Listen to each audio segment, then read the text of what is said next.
For decades, we had a story about how the universe grew up. After the Big Bang, the cosmos was a simple, dark place. Then, slowly but surely, the first stars flickered on, like tiny seeds of light. These seeds grew into small clusters, which merged into small galaxies, which collided and combined over billions of years to build the vast, intricate cosmic web we see today. It was a story of gradual, patient construction, a story we were pretty confident in, but scattered across the dawn of time. Our objects, astronomers are now calling little red dots. They're massive, mature galaxies with colossal black holes, seen when the universe was just a toddler. It's a fundamental glitch in our cosmic story, and the explanation might be even stranger than the glitch itself. It's a theory that suggests the first giant objects in the universe weren't stars at all, but were powered by enormous black holes hiding at their core. To really get why these little red dots are causing such a seismic shift, we first need to understand the rulebook they're breaking. Let's rewind the clock to the story we thought was true. This is the Standard Model of Cosmology, or Lambda CDM, and for a long time, it's been incredibly successful at explaining our universe. In this model, after the Big Bang's afterglow faded, the universe fell into the cosmic dark ages. It was just a vast, dark expanse of hydrogen and helium gas. But it wasn't perfectly smooth. Tiny wrinkles in density, seated in the first moments of time, started to grow. Gravity pulled the denser regions together. And after a few 100 million years, the very first stars ignited. These weren't stars like our sun. They were population 3 stars, the true pioneers, forged from pure hydrogen and helium. They were giants, hundreds of times more massive than our sun, and they lived fast and died young. They burned unbelievably hot and bright for just a few million years before exploding as spectacular supernova. And when they died, they did 2 critical things. They seeded the cosmos with the first heavy elements, and some of them collapsed to form the very first black holes. We call these black holes light seeds. And light is a relative term here. They were maybe 100 times the mass of the sun. According to the standard story, these were the starting points. Over the next 13 billion years, these light seeds would grow. They'd sink to the centers of tiny proto-galaxies, and as those galaxies merged, their central black holes would merge too. Slowly, patiently, meal by meal, merger by merger, 100 solar mass black hole could eventually become a supermassive black hole, millions or even billions of times the sun's mass, like the one in our own Milky Way. The key word here has always been time. This whole process needs a lot of it, but even before Webb, there was a nagging headache for astrophysicists. When we looked into the early universe, we saw quasars, incredibly bright, active supermassive black holes that were already 1 billion times the mass of the sun when the universe was less than 1 billion years old. This was the seed problem. Getting a black hole to grow that big, that fast, is next to impossible. It would have to feed at a rate far beyond what we thought was physically possible, a speed limit known as the Eddington limit. It was a crack in our perfect model, a puzzle we hoped new telescopes might one day solve. But nobody was prepared for what JWST would find. For years, the seed problem was a puzzle, but we figured we'd solve it. Then, we opened a new eye on the universe. The James Webb Space Telescope, with its huge golden mirror and unmatched infrared vision, was designed to see the very things we'd been missing: the faint, ancient light from the cosmic dawn. It was built to find the first galaxies, and it didn't disappoint. In fact, it did its job a little too well. Almost immediately, the data began pouring in, and astronomers were floored. The telescope was finding galaxies that were far too bright, too massive, and too mature for their age. Recent observations confirmed galaxies cranking out stars just 280 million years after the Big Bang, already shining with unexpected complexity. It was like the cosmic nursery wasn't full of infants, but teenagers who had already raided the liquor cabinet. And amid these shocking discoveries, a specific and deeply weird mystery emerged. In the deepest images of the sky ever taken, in surveys named JADES and SEERS, scientists kept noticing these tiny, persistent, and intensely red points of light. First spotted in 2022, they became known simply as the Little Red Dots. We're seeing these objects as they were between 600 million and 1.6 billion years after the Big Bang, a time when everything was supposed to be small and simple. But these dots were anything but. The red in their name comes from two things. First, the expansion of the universe has stretched their light over 13 billion years, shifting it to the red end of the spectrum. But their color also hints that they're wrapped in an immense amount of dust, which blocks blue light and only lets the redder light escape, much like how wildfire smoke makes the sun look red. The dot part of their name is just as important. They're incredibly compact. Unlike a sprawling young galaxy forming stars all over the place, their light comes from a single, unresolved point. Whatever is powering them is intensely concentrated. But here's the kicker.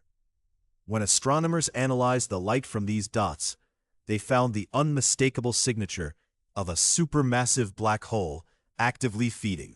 They saw gas swirling at thousands of miles per second, a smoking gun pointing to an immense gravitational pull. And they seemed to be everywhere in the early universe. A whole population of objects that was there at the beginning and then just vanished a billion years later. This is the glitch. The Standard Model says you build a galaxy and then a supermassive black hole grows inside it. The little red dots show us what looks like a fully formed, feeding supermassive black hole, already millions of times the mass of our Sun, before its host galaxy even had time to get going. This completely flips the timeline. It's not a crack in the theory anymore, it's a chasm. So what's going on here? How do you get so many massive, active black holes so early in the game? Well, astronomers always start with the simplest idea that could possibly fit the facts. What if these little red dots are just a type of early quasar that we've never been able to see before? This is the leading, most grounded hypothesis. As of early 2026, researchers have shown that these objects are indeed young, rapidly growing black holes. But they aren't like the quasars we're used to. The reason they look like small red dots is that they're wrapped in a thick, dense cocoon of gas and dust. Imagine a supermassive black hole furiously eating. This process, accretion, unleashes a ridiculous amount of energy, making the region shine brighter than 1 trillion stars. Normally, we'd expect to see a lot of high-energy light, especially X-rays, but with the little red dots, the X-ray signal is mysteriously weak or just gone. The cocoon model explains why. This dusty blanket absorbs those high-energy X-rays before they can escape. The cocoon also gets heated by all that trapped energy and re-radiates it at longer, redder wavelengths. It glows in the infrared. This, combined with the dust, gives the little red dots their signature look. So, this model explains a lot. The dot is the compact engine, the red is the dusty glowing cocoon, and the light signature confirms a black hole is inside. It seems like a perfect fit, but it doesn't solve the biggest problem. In fact, it makes it worse. This model still needs a black hole of millions of solar masses to already be there, hiding inside that cocoon. That seed problem is back with a vengeance. The slow growth model, starting from a dead star, simply doesn't have enough time. The universe's clock is ticking too fast. We don't just need a new explanation for these objects. We need a completely new origin story for the black holes themselves. And this is where the story goes from a cosmic puzzle to something that feels like science fiction. We're on the edge of a genuine paradigm shift, challenging the very foundations of how we thought galaxies and black holes were born. If you enjoy being on the front lines of cosmic detective stories like this one, it's a great time to subscribe. Because we're about to investigate the theories that could rewrite the first chapters of time. To solve the seed problem, to explain how you get a million solar mass black hole in a cosmic blink, scientists had to throw out the old rulebook and ask a wild question. What if the universe had a shortcut? To get around the slow, patient growth from light seeds, you need to start with something bigger. Much bigger. Astronomers call them heavy seeds, black hole seeds born with a mass of 10,000, 100,000, or even 1,000,000 times that of our Sun. If you can start with one of those, building a billion solar mass quasar on time suddenly becomes possible. The question is, how do you make a heavy seed? The answers are some of the most mind-bending ideas in astrophysics. One idea is a direct collapse black hole, or DCBH. In the very early universe, conditions were unique. There were enormous clouds of pure, metal-free gas. In some rare cases, if one of these clouds was zapped by ultraviolet light from nearby stars, it would prevent the gas from cooling and breaking apart. Instead, the entire cloud, maybe 100,000 suns worth of material, could collapse all at once under its own immense gravity directly into a black hole. It would skip the star phase entirely. The little red dots could be our first direct evidence of these black hole nurseries. But there's an even more radical idea. A hypothesis that gives us a star powered not by fusion, but by a black hole. This is the theory of the quasi-star. Imagine one of those same primordial gas clouds starting to collapse. It's so enormous that when the core gets dense, it doesn't ignite fusion like a normal star. Instead, the pressure becomes so extreme that a small black hole, maybe 10 to 1,000 times the mass of the Sun, forms right in the center. Now, you might think that black hole would just instantly devour the rest of the cloud. But as gas from the outer layers rains down on it, the process releases a furious blast of energy. This outward radiation pushes back against gravity, holding the object up, much like fusion supports a normal star. The result is a whole new class of object, a quasi-star. It would look like a supergiant star, maybe glowing with the light of an entire galaxy. And it could be as large as our solar system, but at its heart wouldn't be a nuclear furnace. Its heart would be a feeding black hole. These things would be temporary, lasting only a few million years, as the black hole grew and eventually blew away its gaseous envelope. But while it's there, as that envelope is blown away, revealing the furiously feeding black hole inside its cocoon, it might look almost exactly like a little red dot. When the quasi-star phase ends, it leaves behind a heavy seed, a black hole now 10,000 or 100,000 times the Sun's mass, perfectly primed for a life of rapid growth. This theory, first proposed back in 2006, was purely theoretical for over a decade. But now, with JWST finding candidates like the little red dots, scientists are taking it very seriously. And the ideas get even wilder.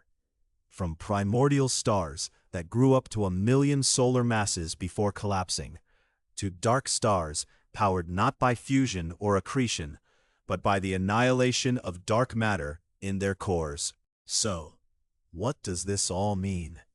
If any of these heavy seed theories prove to be right, what does that do to our picture of the universe? It fundamentally rewrites the first chapter of cosmic history. It changes the role of black holes completely. In the old story, black holes were an afterthought. Stars lived, died, and sometimes became black holes. Galaxies formed, and black holes grew inside them. They were the consequence of evolution. In this new picture, black holes are the architects. They could have formed first as massive heavy seeds, and their immense gravity then acted as the scaffolding around which the first galaxies were built. This flips the script to an inside-out model of galaxy formation, where the central black hole is the primary driver, not a passive passenger. These bizarre objects, the quasi-stars, the direct collapse events, would have been part of a lost epoch.